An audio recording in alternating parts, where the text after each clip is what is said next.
ನಮಸ್ಕಾರ ವೀಕ್ಷಕರೇ. ಒಂದು ಕಡೆ ರಾಹುಲ್ ಗಾಂಧಿ ವಿದೇಶದಲ್ಲೂ ಭಾರತದ ಮಾನ ಕಳೆಯೋ ಕೆಲಸ ಮಾಡ್ತಾ ಇದ್ರೆ, ಇನ್ನೊಂದು ಕಡೆ ಮೋದಿ ಸರ್ಕಾರಕ್ಕೆ ಮತ್ತೊಂದು ಗುಡ್ ನ್ಯೂಸ್ ಸಿಕ್ಕಿದೆ. ಇತಿಹಾಸದಲ್ಲಿ ಮೊದಲ ಬಾರಿಗೆ ರಾಜ್ಯಸಭೆಯಲ್ಲಿ ಎನ್ಡಿಎಗೆ ಬಹುಮತ ಸಿಕ್ಕಿತ್ತು ಅನ್ನೋದನ್ನ ಈ ಹಿಂದೆ ಹೇಳಿದ್ವಿ. ಈಗ ಅದಕ್ಕೆ ಆಡ್ ಆನ್ ಅನ್ನೋ ಹಾಗೆ ಇನ್ನೂ 6 ಸೀಟ್ಗಳು ಎನ್ಡಿಎ ಅಕೌಂಟ್ಗೆ ಬಿದ್ದಿವೆ. ಈಗ ಒಂದು ಬಿಲ್ ಲೋಕಸಭೆಯಲ್ಲಿ ಪಾಸ್ ಆಯ್ತು ಅಂದ್ರೆ ಮುಗೀತು. ರಾಜ್ಯಸಭೆಯಲ್ಲಿ ತಿಪ್ಪರ್ ಲಾಗ ಹಾಕಿದ್ರೂ ವಿಪಕ್ಷಗಳಿಗೆ ಅದನ್ನ ತಪ್ಪಿಸೋದಕ್ಕೆ ಸಾಧ್ಯವಾಗೋದಿಲ್ಲ. ಈ ಸುದ್ದಿ ಕೇಳಿ ಭಾರತೀಯರಲ್ಲಿ ನಿರೀಕ್ಷೆಗಳು ಇನ್ನಷ್ಟು ಹೆಚ್ಚಾಗ್ತಾ ಇವೆ. ಮೋದಿ ಸರ್ಕಾರ ಯಾವಾಗ ಆಕ್ಷನ್ ತೆಗೆದುಕೊಳ್ಳುತ್ತೆ ಅಂತ ಕಾಯ್ತಾ ಇದ್ದಾರೆ. ಈ ಹೊತ್ತಲ್ಲಿ ಮುಸ್ಲಿಂ ಸಂಘಟನೆಗಳು ವಕ್ಫ್ ಬಿಲ್ ವಿರುದ್ಧ ನಿಂತಿದ್ದು ಜನರನ್ನ ಎಬ್ಬಿಸೋ ಕೆಲಸ ಮಾಡ್ತಾ ಇದ್ದಾರೆ. ಇದಕ್ಕೆ ಪ್ರತಿಯಾಗಿ ಭಾರತೀಯರನ್ನ ಅಲರ್ಟ್ ಮಾಡೋ ಕ್ಯಾಂಪೇನ್ ಕೂಡ ನಡೀತಾ ಇದೆ. ಇದೆಲ್ಲವನ್ನ ಒನ್ ಬೈ ಒನ್ ವಿವರಿಸ್ತಾ ಹೋಗ್ತೀವಿ. ಈ ವಿಡಿಯೋವನ್ನ ತಪ್ಪದೆ ಕೊನೆ ತನಕ ನೋಡಿ. ಅದಕ್ಕೂ ಮುನ್ನ ಮೀಡಿಯಾ ಮಾನ್ಸ್ಟರ್ ಚಾನಲ್ ಅನ್ನ ತಪ್ಪದೆ ಸಬ್ಸ್ಕ್ರೈಬ್ ಮಾಡಿ. ಎಸ್, ಮೋದಿ 3ನೇ ಅವಧಿ ಬಗ್ಗೆ ಜನರಲ್ಲಿ ನಿರಾಸೆ ಮೂಡೋದಕ್ಕೆ ಕಾರಣವೇ ಎಲೆಕ್ಷನ್ ರಿಸಲ್ಟ್. ಬಿಜೆಪಿ ನಾಯಕರ ಉತ್ಸಾಹ, ಮಾಧ್ಯಮಗಳ ಸಮೀಕ್ಷೆ ಇದೆಲ್ಲವನ್ನ ನೋಡಿ 400 ಸೀಟ್ ಬಂದ್ರೂ ಅಚ್ಚರಿ ಇಲ್ಲ ಅಂತ ಎಲ್ಲರೂ ಲೆಕ್ಕಾಚಾರ ಹಾಕ್ತಾ ಕೂತಿದ್ರು. ಆದ್ರೆ ಕೊನೆಗೆ ಅಬ್ಬಾ, ಮೋದಿ ಸರ್ಕಾರವೇ ಬಂತಲ್ಲ ಅನ್ನೋ ಪರಿಸ್ಥಿತಿ ಬಂತು. ಈ ಗಾಯವನ್ನ ಮೋದಿಯೂ ಮರೆಯೋದಿಲ್ಲ, ಮೋದಿ ಬೆಂಬಲಿಗರು ಮರೆಯೋದಿಲ್ಲ. ಆದ್ರೆ ಅದಾದ ಬೆನ್ನಲ್ಲೇ ಮೋದಿ ಸರ್ಕಾರಕ್ಕೆ ಸಾಕಷ್ಟು ಗುಡ್ ನ್ಯೂಸ್ಗಳು ಸಿಗ್ತಾನೆ ಇವೆ. ಆ ಪೈಕಿ ರಾಜ್ಯಸಭೆ ಕೂಡ ಒಂದು. ಈ ಹಿಂದೆ ನಡೆದಿದ್ದ ರಾಜ್ಯಸಭಾ ಚುನಾವಣೆಯಲ್ಲಿ ಬಿಜೆಪಿ ಏಕಾಂಗಿಯಾಗಿ 96 ಸೀಟ್ಗಳನ್ನ ಗೆದ್ರೆ ಎನ್ಡಿಎ ಬಲದಿಂದ 113 ಸೀಟ್ಗೆ ಬಂದು ನಿಲ್ಲುವಲ್ಲಿ ಯಶಸ್ವಿಯಾಗಿತ್ತು. ಈಗ ಉಳಿದ 6 ನಾಮನಿರ್ದೇಶಿತರು ತಮ್ಮ ಪಕ್ಷಕ್ಕೆ ವೋಟ್ ಹಾಕೋದ್ರಿಂದ 113ಕ್ಕೆ ಇನ್ನೂ 6 ಸೀಟ್ಗಳು ಸೇರ್ಪಡೆಯಾದಂತಾಗಿದೆ. ಸದ್ಯ ಎನ್ಡಿಎ ಬಲ 119 ಆಗಿದ್ದು ಹಾಫ್ ವೇ ಮಾರ್ಕ್ 117 ದಾಟಿ 2 ಸೀಟ್ ಹೆಚ್ಚು ಬಂದಂತಾಗಿದೆ. ಇನ್ನೊಂದೆಡೆ ಕಾಂಗ್ರೆಸ್ ಬಳಿ ಕೇವಲ 27 ಸದಸ್ಯರಿದ್ದು ಮಿತ್ರರ ಕಡೆಯಿಂದ 58 ಸೀಟ್, ಒಟ್ಟು 85 ಸೀಟ್ಗಳ ಬಲವನ್ನ ಇಂಡಿ ಒಕ್ಕೂಟ ಹೊಂದಿದೆ. ಯಾವ ರೀತಿಯಲ್ಲೂ ಎನ್ಡಿಎಗೆ ಹತ್ತಿರ ಇಲ್ಲದಿರೋದ್ರಿಂದ ರಾಜ್ಯಸಭೆ ಅಂಗಳಕ್ಕೆ ಬಿಲ್ ಬಂತು ಅಂದ್ರೆ ಕಾಂಗ್ರೆಸ್ಗೆ ಏನೂ ಮಾಡೋದಕ್ಕೆ ಸಾಧ್ಯವಿಲ್ಲ, ಚೆಕ್ ಮೇಟ್ ಅನ್ನೋ ಪರಿಸ್ಥಿತಿ ಬಂದೊದಗುತ್ತೆ. ಇದನ್ನ ಭಾರತೀಯರು ಸೆಲೆಬ್ರೇಟ್ ಮಾಡ್ತಾ ಇದ್ದಾರೆ. ಆದ್ರೂ ಕೂಡ ಒಂದು ಸ್ವಲ್ಪ ಅಸಮಾಧಾನ ಇದೆ. ಅದೇನಂದ್ರೆ ಎನ್ಡಿಎ ಮಿತ್ರರು ಫುಲ್ ಸಪೋರ್ಟ್ ಕೊಡ್ತಾ ಇದ್ದಾರೆ. ಈಗ ರಾಜ್ಯಸಭೆಯಲ್ಲೂ ಕೂಡ ಯಾರು ಅಲುಗಾಡಿಸದಂತ ಬಲಾಬಲ ಸಿಕ್ಕಿದೆ. ಇಷ್ಟಾದ ಮೇಲೆ ಇನ್ಯಾಕೆ ಮೋದಿ ಸರ್ಕಾರ ಸುಮ್ಮನಿದೆ? ಆದಷ್ಟು ಬೇಗ ಒಂದಷ್ಟು ಬಿಲ್ಗಳನ್ನ ಜಾರಿ ಮಾಡ್ಬೋದಲ್ವಾ ಅಂತ. ಮೊದಲೇ ರಾಹುಲ್ ಇನ್ನಿಲ್ಲದ ಕಿತಾಪತಿ ಮಾಡ್ತಿದ್ದಾರೆ ಅಂತ ಜನರು ದೂರ್ತಾ ಇದ್ದು, ಹೀಗೆ ಮೋದಿ ಸೈಲೆಂಟ್ ಆಗಿದ್ರೆ ಕಷ್ಟ ಆಗುತ್ತೆ ಅನ್ನೋ ಅಭಿಪ್ರಾಯವನ್ನ ಹೊರ ಹಾಕ್ತಾ ಇದ್ದಾರೆ. ಜನರ ಅಭಿಪ್ರಾಯ ಸರಿ, ಹಾಗಂತ ಮೋದಿ ಸುಮ್ಮನಿದ್ದಾರೆ ಅಂತ ಹೇಳೋಕ್ಕಾಗತ್ತಾ? 4 ಬಾರಿ ಒಂದು ರಾಜ್ಯದ ಸಿಎಂ, 3 ಬಾರಿ ಒಂದು ದೇಶದ ಪಿಎಂ ಆಗಿರೋ ವ್ಯಕ್ತಿಗೆ ಜನರಿಂದ ಯಾವ ಕೆಲಸ ಮಾಡಬೇಕು ಅನ್ನೋ ಸಲಹೆ ತೆಗೆದುಕೊಳ್ಳುವಷ್ಟು ಮತಿಗೆಟ್ಟಿಲ್ಲ ಅನ್ನೋದು ರಾಜಕೀಯ ಚರ್ಚೆ. ಜನರ ನಿರೀಕ್ಷೆ ಏನು ಅನ್ನೋದು ಸರ್ಕಾರಕ್ಕೂ ಗೊತ್ತಿದೆ.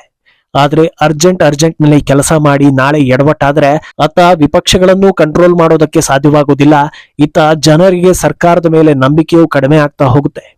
ಆದ್ರಿಂದ ಎಲ್ಲವನ್ನ ಗಮನಿಸಿ ಸರಿಯಾದ ಟೈಮ್ ನೋಡಿ ಮಾಸ್ಟರ್ ಸ್ಟ್ರೋಕ್ ಕೊಡ್ತಾರೆ ಅಂತ ರಾಜಕೀಯದಲ್ಲಿ ಚರ್ಚೆ ಆಗ್ತಾ ಇದೆ. ಯಾಕಂದ್ರೆ ಒಂದು ಬಾರಿ ವಕ್ಫ್ ಬಿಲ್ ಟೇಬಲ್ ಆಗಿ ಫೇಲ್ಯೂರ್ ಆಗಿದೆ. ಈಗ ಬಲಾಬಲ ಹೆಚ್ಚಿದ್ರೂ ಲೋಕಸಭೆಯಲ್ಲಿ ಎಡವಟ್ಟಾಗದಂತೆ ನೋಡ್ಕೊಳ್ಬೇಕು. ಆದ್ರಿಂದ ಎಲ್ಲಾ ಪ್ಲಾನ್ ಆಗಿದೆ, ಎಕ್ಸಿಕ್ಯೂಟ್ ಮಾಡೋದೊಂದೇ ಬಾಕಿ ಅನ್ನೋ ಚರ್ಚೆಗಳು ಕೂಡ ನಡೀತಾ ಇವೆ. ಅಂದಹಾಗೆ ಬೆಂಕಿ ಇಲ್ಲದೆ ಹೊಗೆ ಆಡಲ್ಲ ಅನ್ನೋ ಹಾಗೆ ಮೋದಿ ಸರ್ಕಾರ ಸದ್ಯದಲ್ಲೇ ದೊಡ್ಡ ಹೊಡೆತ ಕೊಡುತ್ತೆ ಅನ್ನೋದು ವಿಪಕ್ಷಗಳಿಗೂ ಗೊತ್ತಾದಂತಿದೆ. ವಕ್ಫ್ ಬಿಲ್ ಟೇಬಲ್ ಆಗಿ ಫೇಲ್ಯೂರ್ ಆದ್ಮೇಲೆ ವಿಪಕ್ಷ ನಾಯಕರು ಯಾರು ಅದರ ಬಗ್ಗೆ ಅಷ್ಟೊಂದು ತಲೆ ಕೆಡಿಸ್ಕೊಂಡಿರ್ಲಿಲ್ಲ. ಆದ್ರೆ ಈಗ ಇದ್ದಕ್ಕಿದ್ದ ಹಾಗೆ ಮುಸ್ಲಿಂ ಸಂಘಟನೆಗಳು ವಕ್ಫ್ ಬಿಲ್ ಬೇಡ ಅಂತ ತಮ್ಮ ಸಮುದಾಯದವರನ್ನ ಎಚ್ಚರಿಸೋ ಕೆಲಸ ಮಾಡ್ತಾ ಇವೆ. ತೆಲಂಗಾಣ, ಉತ್ತರ ಪ್ರದೇಶ ಸೇರಿದಂತೆ ಹಲವೆಡೆಗಳಲ್ಲಿ ಮೌಲ್ವಿಗಳು ಹಾಗೂ ಧಾರ್ಮಿಕ ನಾಯಕರು ಮೈಕ್ ಹಾಕಿಕೊಂಡು ಬೀದಿಗಳಲ್ಲಿ ವಕ್ಫ್ ತಿದ್ದುಪಡಿ ಬಿಲ್ ವಿರುದ್ಧ ಸುದ್ದಿ ಹರಡಿಸ್ತಾ ಇದ್ದಾರೆ. ಹೆಚ್ಚಾಗಿ ವಿವರವಾಗಿ ಏನನ್ನೂ ಹೇಳ್ತಾ ಇಲ್ಲ. ಈ ಬಿಲ್ ಜಾರಿಯಾದ್ರೆ ನಮ್ಮ ಧರ್ಮಕ್ಕೆ ತೊಂದರೆ ಆಗುತ್ತೆ, ಆದ್ರಿಂದ ಈ ಬಿಲ್ಗೆ ಅವಕಾಶ ಕೊಡಬೇಡಿ ಅಂತ ಹೇಳ್ತಾ ಇದ್ದಾರೆ. ಜನರನ್ನ ದಿಕ್ಕು ತಪ್ಪಿಸೋದಕ್ಕೆ ಇಷ್ಟು ಮಾತ್ರ ಸಾಕು ಅಂತ ಹೇಳಲಾಗ್ತಾ ಇದೆ. ಯಾಕಂದ್ರೆ ಯಾಕೆ ವಿರೋಧಿಸಬೇಕು, ಆ ಬಿಲ್ನಲ್ಲಿ ಏನಿದೆ ಅಂತ ಕೇಳಿ ತಿಳಿಯೋ ಮಟ್ಟದ ಜನರು ಅಲ್ಲಿ ಯಾರು ಇಲ್ಲ. ಆದ್ರಿಂದ ಒಂದೇ ಲೈನ್ ಹೇಳಿ ಜನರನ್ನ ರೊಚ್ಚಿಗೆಬ್ಬಿಸಲಾಗ್ತಾ ಇದೆ. ಅಂದಹಾಗೆ ಸುಮಾರು 2 ತಿಂಗಳಿಂದ ಭಾರತದಲ್ಲಿ ಗಲಭೆ ಎಬ್ಬಿಸೋದಕ್ಕೆ ರಾಹುಲ್ ಅಂಡ್ ಟೀಮ್ ಪ್ರಯತ್ನ ಪಡ್ತಾ ಇದೆ ಅನ್ನೋ ಆರೋಪಗಳು ದಟ್ಟವಾಗ್ತಾನೆ ಇದೆ. ಅದಕ್ಕೆ ತಕ್ಕಂತೆ ರಾಹುಲ್ ಚಟುವಟಿಕೆಗಳು, ಓಡಾಟಗಳು ಎಲ್ಲವೂ ಕೂಡ ಅನುಮಾನಾಸ್ಪದವಾಗಿವೆ. ಈಗ ವಕ್ಫ್ ನೆಪ ಇಟ್ಕೊಂಡು ಜನರನ್ನ ದಂಗೆ ಎಬ್ಬಿಸೋ ಪ್ಲಾನ್ ನಡೆದಿದೆಯಾ ಅನ್ನೋ ಡೌಟ್ ಕೂಡ ಬರ್ತಾ ಇದೆ. ಅಲ್ಲದೆ ಗಮನಿಸಬೇಕಾದ ಇನ್ನೊಂದು ಅಂಶ ಏನಂದ್ರೆ, ಇಂಥ ಆರೋಪಗಳು ಸತತವಾಗಿ ಬರ್ತಾ ಇದ್ರು ಕಾಂಗ್ರೆಸ್ ಕಡೆಯಿಂದ ಆಗ್ಲಿ ಅಥವಾ ರಾಹುಲ್ ಕಡೆಯಿಂದ ಆಗ್ಲಿ ಒಂದೇ ಒಂದು ಪ್ರತಿಕ್ರಿಯೆ ಬರ್ತಾ ಇಲ್ಲ. ಜನರ ಮುಂದೆ ಬಂದು ನನ್ನಿಂದ ಭಾರತಕ್ಕೆ ಅಪಾಯ ಇಲ್ಲ, ನಾನು ಭಾರತೀಯರಿಗೆ ತೊಂದರೆ ಮಾಡೋದಿಲ್ಲ, ನನ್ನ ರಾಜಕೀಯದಿಂದ ಜನರು ಬೀದಿಗೆ ಬರೋ ಹಾಗೆ ಆಗೋದಿಲ್ಲ ಅಂತ ಕನಿಷ್ಠ ಪಕ್ಷ ಕ್ಲಾರಿಟಿ ಕೊಟ್ರೆ ಜನರಿಗೂ ಒಂದು ಸಮಾಧಾನ ಇರ್ತಾ ಇತ್ತು. ಆದ್ರೆ ಮೇಲಿಂದ ಮೇಲೆ ಅನುಮಾನಾಸ್ಪದ ಕೆಲಸ ಮಾಡ್ತಾ ಇರೋದ್ರಿಂದ ಜನರ ಆತಂಕ ಹೆಚ್ಚಾಗ್ತಾ ಇದೆ ಅಂತ ಜನರೇ ಮಾತಾಡ್ತಾ ಇದ್ದಾರೆ. ಇನ್ನು ಒಂದು ಕಡೆ ವಕ್ಫ್ ಬಿಲ್ ವಿರುದ್ಧ ಇಡೀ ಸಮುದಾಯವನ್ನ ಅಲರ್ಟ್ ಮಾಡೋ ಕೆಲಸಗಳು ಆಗ್ತಾ ಇದ್ರೆ, ಇನ್ನೊಂದು ಕಡೆ ಹಿಂದೂಗಳನ್ನ ಒಟ್ಟುಗೂಡಿಸೋ ಕೆಲಸವೂ ನಡೀತಾ ಇದೆ. ಸೋಷಿಯಲ್ ಮೀಡಿಯಾದಲ್ಲಿ ಹಲವರು ಹಿಂದೂಗಳು ಈಗಲೇ ಎಚ್ಚೆತ್ತುಕೊಳ್ಬೇಕು, ಅವರು ತಮ್ಮ ಸಮುದಾಯವನ್ನ ಹೇಗೆ ಅಲರ್ಟ್ ಮಾಡ್ತಾ ಇದ್ದಾರೆ ನೋಡಿ, ಈಗಲೂ ನಮಗೆ ಯಾಕೆ ಅಂತ ನೀವು ಕೂತಿದ್ರೆ ಮುಂದೆ ಬರೋ ಅಪಾಯವನ್ನ ತಪ್ಪಿಸೋದಕ್ಕೆ ಸಾಧ್ಯವಿಲ್ಲ.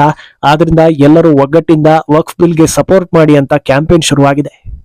ಅದರಲ್ಲೂ QR ಕೋಡ್ಗಳನ್ನ ರಚಿಸಿ ಇದನ್ನ ಸ್ಕ್ಯಾನ್ ಮಾಡೋ ಮೂಲಕ ಬೆಂಬಲ ನೀಡಿ ಅಂತ ಹಲವರು ಎಕ್ಸ್ ನಲ್ಲಿ ಪೋಸ್ಟ್ ಹಾಕಿಕೊಳ್ತಾ ಇದ್ದಾರೆ. ಬಹಳಷ್ಟು ಜನರು ಬೆಂಬಲವನ್ನು ಸೂಚಿಸ್ತಾ ಇದ್ದಾರೆ.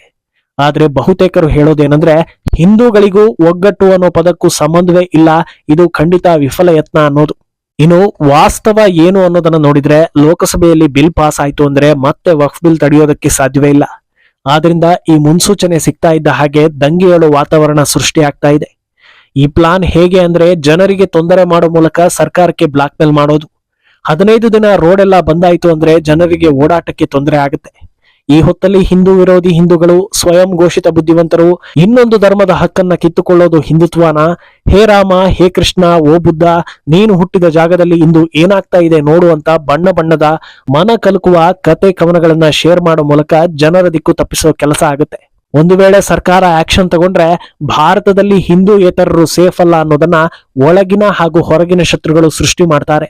ಆದ್ರಿಂದ ಮುಂದೆ ಸಾಕಷ್ಟು ಸವಾಲುಗಳಿವೆ. ಆದ್ರೆ ಈ ಬಿಲ್ ಯಾಕೆ ಬೇಕು ಅನ್ನೋದು ಕೂಡ ಅಷ್ಟೇ ಇಂಪಾರ್ಟೆಂಟ್. ದೇಶದಲ್ಲಿ 3ನೇ ಅತಿ ಹೆಚ್ಚು ಆಸ್ತಿ ಇರೋದು ವಕ್ಫ್ ಬಳಿ. 9.4 ಲಕ್ಷ ಎಕರೆ ಅಂದ್ರೆ ಸ್ವಲ್ಪ ಜಾಗ ಅಲ್ವೇ ಅಲ್ಲ.